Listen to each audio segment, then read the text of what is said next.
to Honorable Attorney Jose Ngao, Chairman of the Board of Regents,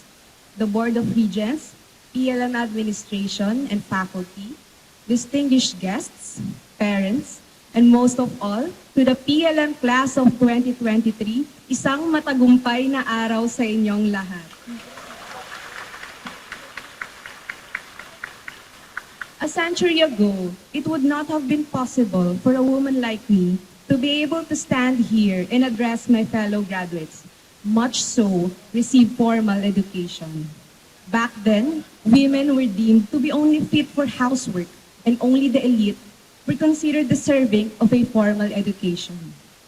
But thanks to social change and the recognition that quality education is a basic human right and is a public good, it enabled men and women, regardless of socioeconomic status, to attain quality education.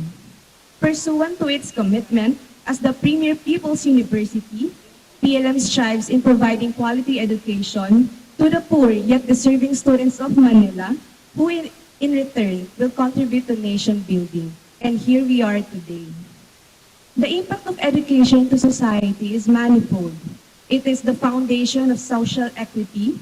It ensures that a child born from a poor family has at least a fighting chance to lift itself out of poverty and realize his full potential. Today, being born poor is no longer a death sentence. However, we have to recognize that although we are not born equal, well, in fact, nothing on earth is ever equal, we may have to be born in the same year or experience the same pandemic or to be in the same storm, but we are never on the same boat. Some of us were born into poor families who can barely send their children to school, while some of us were fortunate enough to be crying only about the newest iPhone that we think we can never have. Education improves lives, uplifts families, and later on transforms societies. It is education that enables us to make good decisions as a society, what ideas and values to uphold, who to elect, which laws to enact, and how can we make this world a better place for all. As a society, we benefit from quality education, with it being directly correlated with many solutions to poverty, as we all know.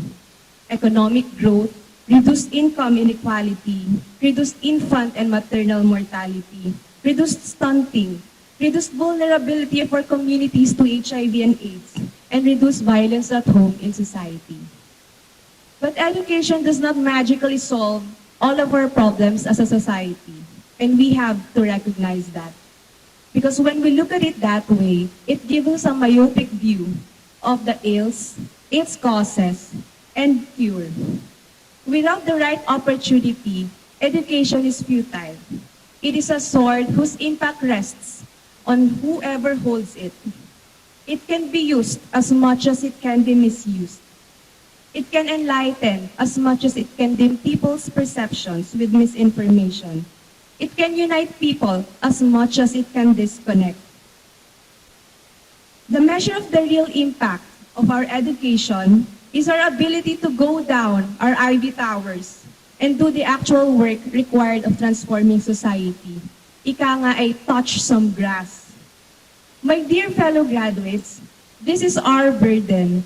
This is the true weight of our academic regalia. Indeed, to whom much is given, much is expected. It is now our duty to pay it forward so that our future children will experience a world way better than the world we were born into. To my fellow CM graduates, may we remain inspired by our greatest teachers, our patients. And it is to bring health to the poorest and the farthest of communities. May we always wield this sword to protect the vulnerable, uplift the meek, and pursue for justice. Before I end this speech, I would like to express my deepest gratitude to my family, especially to my parents, the wind beneath my wings, who I think only knew about this speech a few hours ago.